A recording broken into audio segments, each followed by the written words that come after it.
换个高容量的电芯还能再用多久？说喇叭声音小，顺便帮忙处理一下。尾插再来掏一掏，充电更风骚。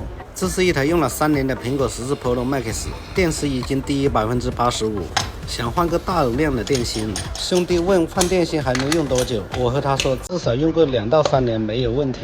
我们还提供质保1年服务，健康度低于80免费维修。如果你的手机电池低于85%，可以点击视频左下角选择你的手机型号团购一单。我们是全国连锁门店，也许左下角地址就有你附近的门店。接下来就是移植电芯全过程，精细化维修视频有点长，苹果用户点个关注，慢慢欣赏。